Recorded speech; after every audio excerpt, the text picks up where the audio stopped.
KP's Video News, y'all. It's KP's Video News, y'all. It's KP's Video News, y'all. It's KP's Video News, y'all. What? KP's Video News, y'all. It's KP's Video News, y'all. That's right. It's time for KP's Video News, y'all. Telling you, man, a lot of stuff going on in the world today. But one thing I'm not getting caught up on is something I'm not going to even talk about. Yep. But I am going to talk about this.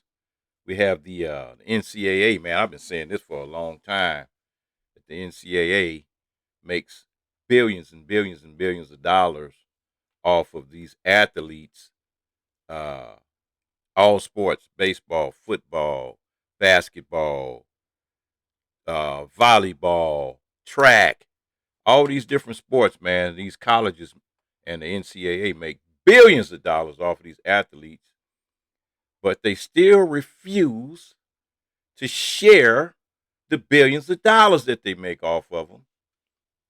And so we have a Damon John, guy from Shark Tank, says that the NCAA tournament is basically modern day slavery. And so, you had a couple of people that was, they were like shocked when he made the statement, and they asked him to elaborate on it, and he said, yeah, it's real simple.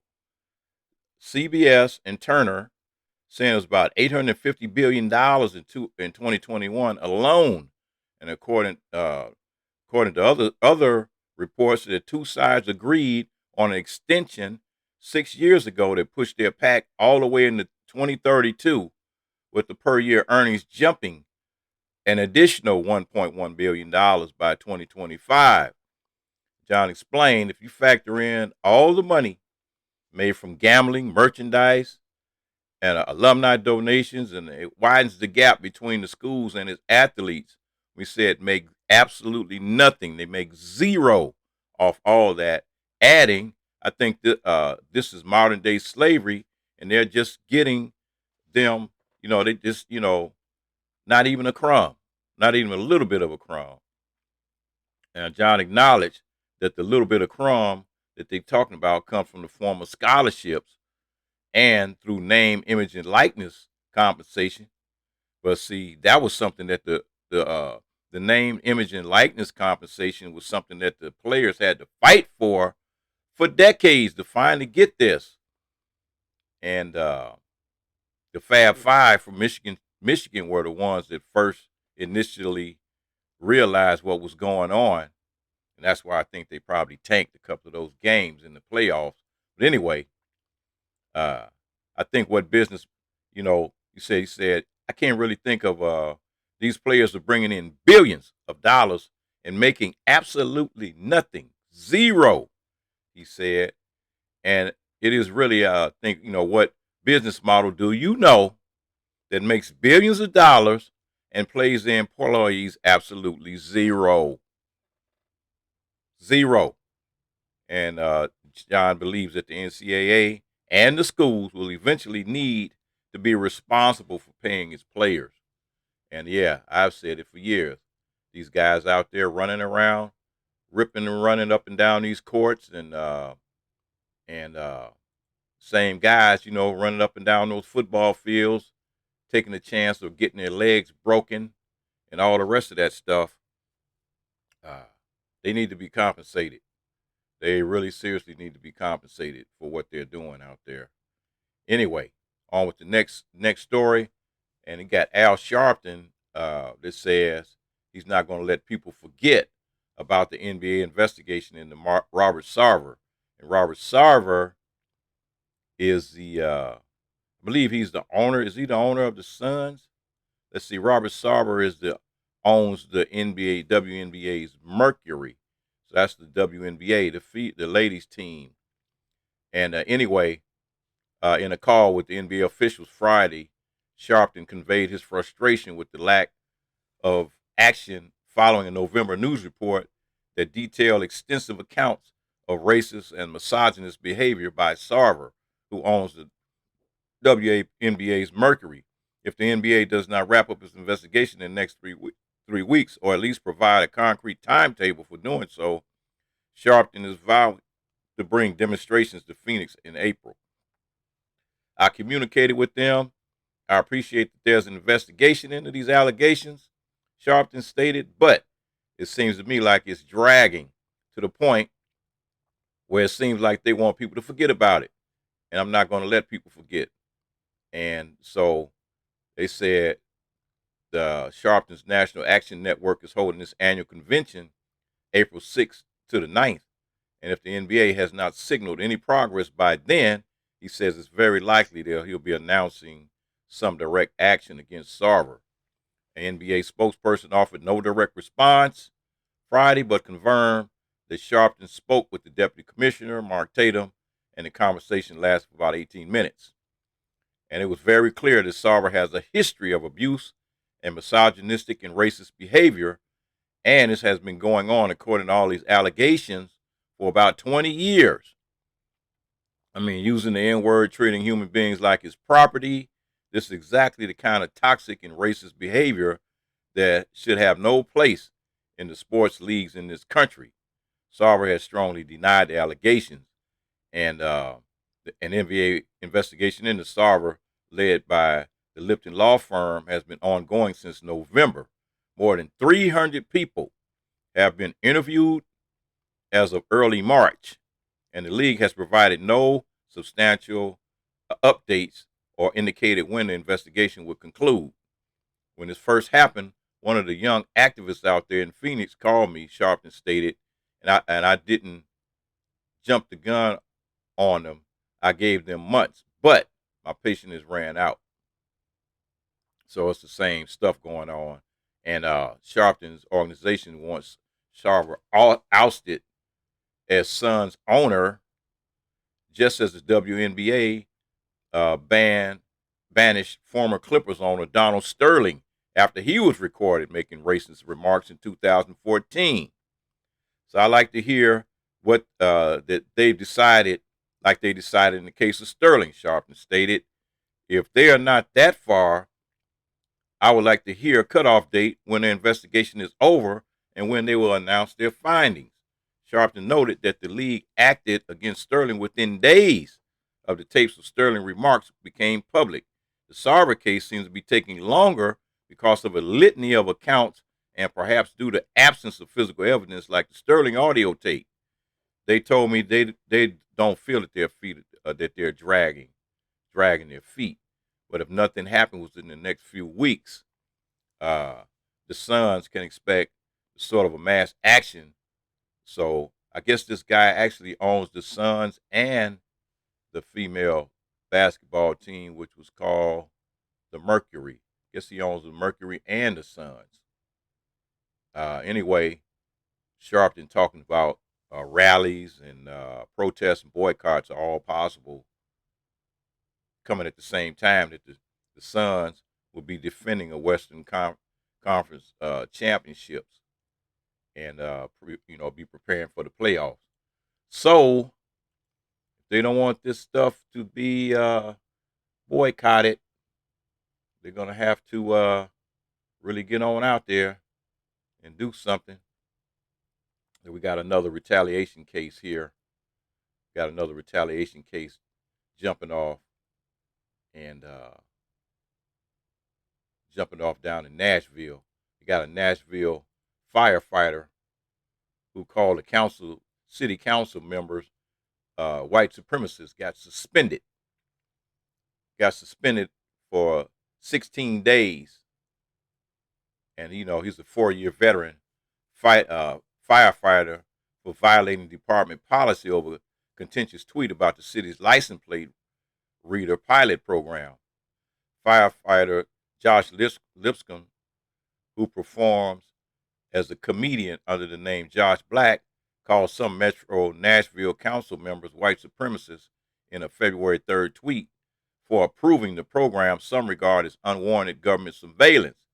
I hate feeding into the illusion that America's government and existence is legitimate. So I'm no fan of voting, but the majority of Nashville Council is white supremacists.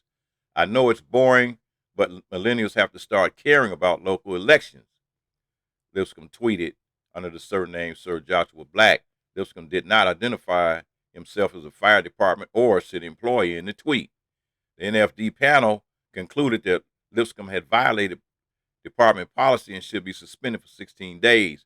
Records show Lipscomb will have to take the suspension without pay, and he has no further time off accrued so far this year. And on February 28th, a dozen Metro Council members voiced their support of Lipscomb in a letter to the chief. We are writing to support our support for Joshua Lipscomb's appeal of disciplinary action levied against him. 11 council members wrote, "We respectfully request you affirm Lipscomb's rights to share his opinions." And so Chief William Swan approved the panel's recommendation. According to the email provided by Lipscomb Friday, the suspension will begin on his next scheduled shift coming up Monday. Having integrity and maintaining public confidence are some of the basic principles of being a public servant and firefighter with the department, Swan stated, and the letter noted that any future disciplinary actions taken against Lipscomb could result in his termination. So he got to get ready because they're getting ready to come after him. Lipscomb has the option to take the suspension days consecutively or spread them out over time. So he says he planned to appeal the chief's decision, and he said he had 15 days to do so. Lipscomb declined to comment on the suspension, passing any questions to his attorney. So you do not surrender your free speech rights just because you have a government job. And we are disappointed with the fire department's decision, and we intend to challenge it in short order. So he's going to challenge this suspension. And, that's what you should do. If you think you're right, challenge it. Challenge them. So here we go. This a Metro Las Vegas police officer was arrested in a domestic dispute, and he strangled and kicked his girlfriend. Wow. The cop, the LVPD, Las Vegas PD.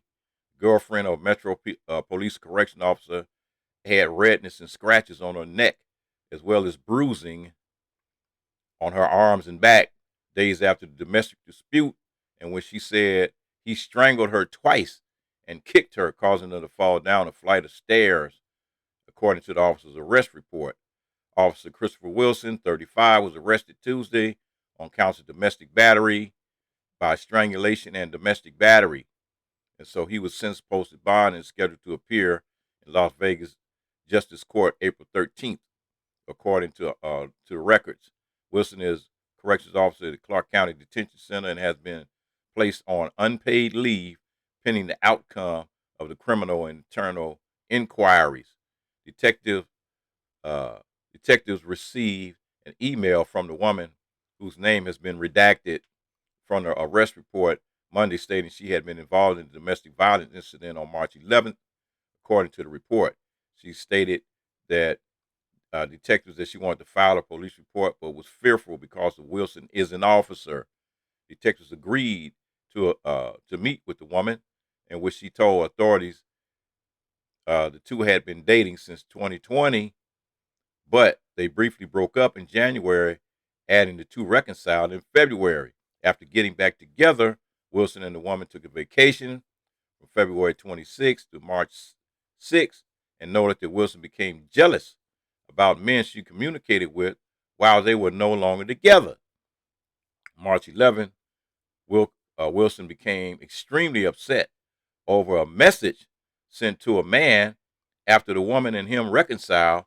Police said he pushed on the bed, straddling the woman and restricted her movement. Wilson proceeded to press both hands against her throat, impacting her ability to speak or inhale. And the woman tried thrashing her arms to push Wilson off, but was unsuccessful. Wilson eventually released his grip from the woman's neck and told her to be quiet. According, and he, he did a bunch of crazy stuff, man. So Wilson ultimately let go of the woman, and when she got off the bed, she threw her phone at Wilson, telling him to read the text again. She told police when her phone hit Wilson, then he really went crazy. And she grabbed her stuff and attempted to leave. Wilson followed her, kicked her, causing her to fall down a flight of stairs. So he was arrested, and he was arrested and transferred to headquarters for Wilson for questioning. And Wilson immediately declined to speak with detectives, but investigators noticed a cut above his left eye, as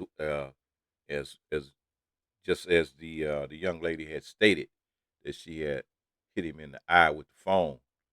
So, you in a heap of trouble, boy. You in a heap of trouble, boy. You in a heap of trouble. Yep. Oh well. Better you than me. Ain't trying to get caught up in no madness, man. Anyway, know who it is? Y'all know who this is. I'm just asking you. It's KP's Video News, y'all. KP's Video News, y'all. It's KP's Say what? Video News.